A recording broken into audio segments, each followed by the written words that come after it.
Bem-vindos a mais um podcast Vida Nova com Jesus. Meu nome é Camila e hoje nós estamos com uma pessoa muito especial aqui que eu tenho o maior prazer de fazer essa entrevista e é a minha mãe. Então vamos lá, vamos apresentar ela. Mãe, pode se apresentar, falar o seu nome, um pouquinho sobre você. Ok, eu sou sua mãe, né? Primeiramente. Ótimo. Eu sou Ana Paula, sou filha de Jesus, Amém. Esposa do Valdo, mãe da Camila e do Tiago. E há 12 anos estamos aqui no Canadá, na Igreja Vida Nova, com muito prazer. E essa sou eu. Beleza, então vamos já começar.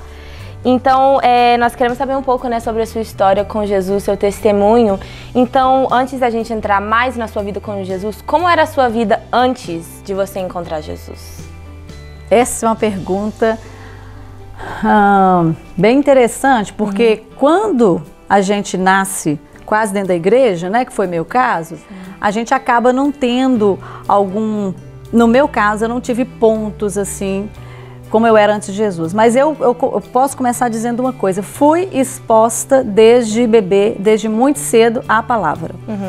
Então, a minha vida antes de Jesus, eu posso dizer, no sentido antes de Jesus, de ter essa consciência de Jesus como o grande rei, Senhor e Salvador, primeiramente eu fui exposta grandemente à palavra.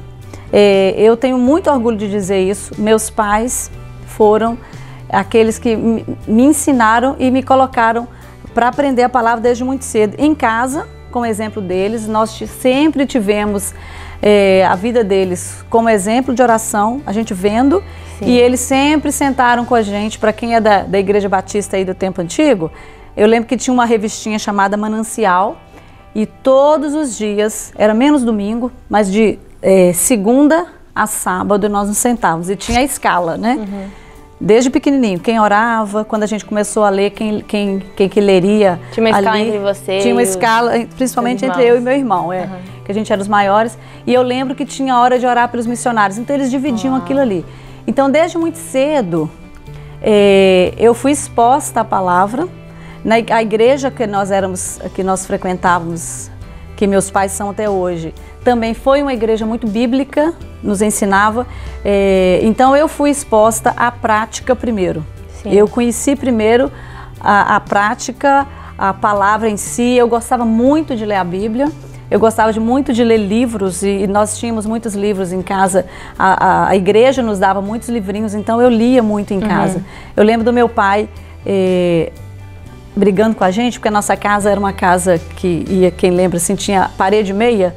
Então, lá em casa todo mundo dormia assim praticamente no mesmo horário, 9h30. Sim. E eu, meio sem juízo, eu pegava uma vela, ia para debaixo da coberta com a minha revistinha, com o meu livrinho, e ali eu lia. Eu lembro do meu pai falar: apaga essa vela!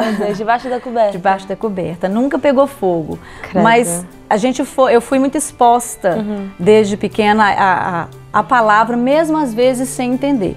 E eu sou grata a Deus por isso. E falando, às vezes, você mesmo sem entender, então você lendo a Bíblia, ouvindo seus pais, você teve que um dia entender que você era pecadora. Então, quando que você percebeu que você precisava de Jesus? Eu recebi Jesus muito cedo, no sentido de confessar com a minha boca, foi por volta dos 8 anos. Mas eu só fui batizada aos 12, porque essa era mais ou menos uma regra da igreja, que chegava o tempo, a gente fazia o curso de batismo por alguns meses, depois era batizado. Mas aí foi anos, 8 a 12? Mas mas eu recebi Jesus na cidade. Sim. O batismo veio depois. Mas durante esse tempo, eu continuei aprendendo e fazendo. Eu lembro as escola bíblica de férias foram algo muito importante na minha vida, porque eu lembro de estudar histórias da Bíblia e história dos missionários. Como a EBF é importante, né? Muito. Para as crianças. E eu lembro que eu aprendi a história, eu lia muitos livros do David Livingstone, do William Carey, e por aí vai. E foram pessoas que influenciaram a minha vida. Foram pessoas que influenciaram a minha vida.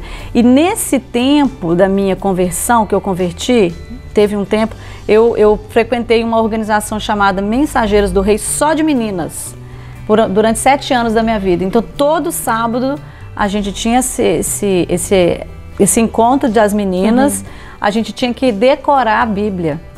E eu lembro de ficar em casa decorando, porque no sábado eu ia ser perguntada. Sim. E por aí eu ia para congressos, acampamentos, desde muito cedo. Eu fui exposta muito cedo. Então, nesse tempo, foi um tempo da consolidação da minha fé. Eu aprendi e agora eu estava consolidando a minha fé. Eu entreguei Jesus nessa faixa etária aí, de 8 anos. E depois veio o batismo e depois continuei na Mas você já também que respondeu, né? Tipo, como você entregou a vida para Jesus foi mais no batismo, foi um processo, né? Mais do que um... Foi. Teve um momento que você falou, nossa, eu sou pecador, ou foi mais lendo os livros, a Bíblia? Nesse tempo que eu entreguei a vida para Jesus, eu reconheci, até porque se fazia muito apelo, né? Sim. E a gente era muito levado a conhecer a Bíblia e a confrontar a gente mesmo. Mas a minha, eu sei, uma coisa eu sei que foi muito importante para mim, foi que quando eu recebi Jesus e eu fui aprendendo, fui lendo a Bíblia, mesmo às vezes sem entender, chegaram épocas na minha vida que eu entendi por que eu fui tão exposta à palavra tão cedo. Por exemplo, você entendeu só no futuro, né? Por exemplo, quando eu tinha por volta de uns 12 anos, 10, 12 anos na escola, eu me lembro que eu fiz uma prova de matemática e a professora me deu correto em algumas respostas que estavam erradas. Sim. E eu olhei aquele papel e falei, uau, falo ou não falo? Sim. Digo ou não digo, né? E eu pensei assim, se eu falar eu vou ganhar menos. E eu senti naquele momento o Espírito Santo falando comigo, o correto é falar. E eu lembro que eu cheguei, eu lembro do nome dela até hoje, Dona Sebastiana, eu falei, professora, você me deu correto em umas respostas que estão erradas. E ela falou, uau, foi mesmo. E aí que você nota que tem o Espírito Santo, né? Alguém que não tem, exato. E aí naquele momento ela me deu os pontos. Mas aí eu entendi, ali eu percebi, comecei a perceber que eu tinha Jesus e que o Espírito Santo estava trabalhando dentro de mim. Uma outra experiência que eu tive foi quando eu tinha, que marcou minha vida mesmo, foi quando eu tinha 16 anos. 16, 17 anos, eu passei uma experiência que foi a ausência dos meus pais por um período. Você conhece bem essa história. Foi muito difícil para mim porque eu tive que abrir mão de muita coisa. E nesse período eu tive uma experiência de sentimentos de rejeição muito grande. Sim. Contra os meus pais, que eram as pessoas que eu entendia que mais me amavam. E que você aprendeu tudo também sobre a palavra. Exato. Veio o confronto sobre quem eu era, quem eles eram e o que eu estava sentindo naquele momento. E eu me lembro de sentar, deitar no chão da minha sala. Eu estava sozinha em casa e eu chorei muito naquele dia e falei com Deus assim, se eles me amavam, por que eles fizeram isso comigo? E naquele momento, de novo, eu ouvi claramente Deus falando comigo assim, eles te amam, mas mesmo que você esteja sentindo que eles não te amam, eu amo você. Era como se fosse uma voz audível. E aí o Espírito Santo trouxe uma palavra no meu coração, que eu aprendi quando eu era menor. Mesmo que seus pais e sua mãe te abandonem, eu jamais te abandonarei. Está lá no Salmo 4:8. Então, a minha vida foi marcada assim, eu falo que parece que foi um negócio de trás para frente. Eu fui exposta. Eu fiz algumas coisas na minha infância do qual eu não queria fazer, mas Deus me mostrou lá na frente que pela palavra eu fui sendo confirmada, a minha experiência com Deus. Então o Espírito Santo, quando a gente lê na Bíblia que o Espírito Santo, uma das funções dele é nos fazer lembrar da palavra, eu posso dizer de todo coração que eu experimentei isso e experimento até hoje. Amém. Eu vou lembrando, à medida que eu vou precisando, eu vou lembrando o Espírito Santo me faz lembrar da palavra. Então eu tive essa experiência que me marcou muito também. Então até hoje, tipo, talvez não a maior diferença, mas qual a diferença que você vê que Jesus tem na sua vida? A maior diferença foi quando eu tive que fazer escolhas importantes e pequenas na minha vida. Sim. Eu errei, já errei várias vezes, isso aí tomei decisões baseadas no meu sentimento, até achando às vezes que eu ouvi de Deus. Mas eu posso dizer que a maioria das vezes eu acertei, não por mim, mas porque o Espírito Santo foi me guiando.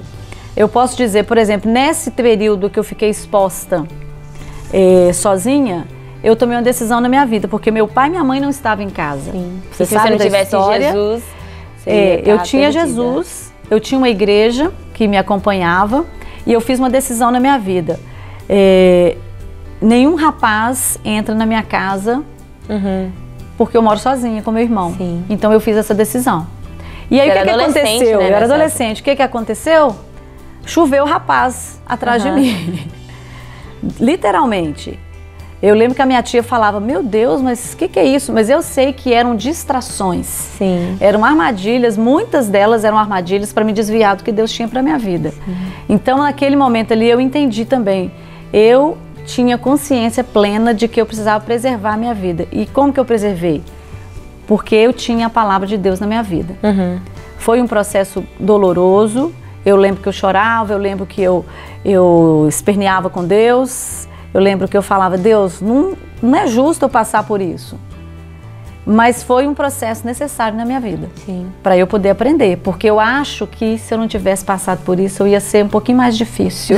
Difícil como? Eu acho que eu faria as coisas mais por mim. Entendi. Por mim mesma. Porque eu sou uma pessoa que eu tenho opinião. Então Deus precisou me dar me apertar para eu entender que, apesar de eu ter opinião, a opinião dele é a que interessa. É a melhor para minha vida. Então, as experiências vieram no futuro e à medida que elas vieram, Deus foi preparando meu coração. Foi você, primeiro a palavra na sua mente para depois entrar no seu coração, né? Para depois eu praticá-la, Então, mãe, eu sei que você tem muito conselho para dar, mas só para terminar, a gente falou muito sobre, tipo, você ficou a ausência dos seus pais. O que você daria um conselho para talvez alguém que neste momento tá sozinho, tá sentindo que a família não ama, mas assim, que precisa ficar firme na palavra? Algumas coisas aconteceram na minha vida. Primeiro, eu passei a amar a palavra. Segundo, a igreja era um lugar onde eu me sentia protegida. Eu tive um relacionamento muito importante, muito bom com o pastor e a esposa dele da minha igreja. Eu me lembro que eu questionava muito algumas coisas na Bíblia, eu ia nele. Eu falava, pastor, mas eu não estou concordando que a nossa igreja faz assim, a Bíblia parece que fala de outro jeito. Eu me lembro que ele falava, filha, mas é assim que Deus faz. E ele explicava de um jeito tão carinhoso, mesmo às vezes eu não concordando, a igreja foi um lugar de proteção. Então, um conselho que eu dou para todo mundo, quem caminha comigo sabe disso. Primeiro, ama a palavra, tenha tempo com Deus. Segundo, igreja é lugar de proteção. Amém. Então, frequente a igreja, participe, sirva a igreja. Segundo, se junte a pessoas que façam você ir para frente. Amém.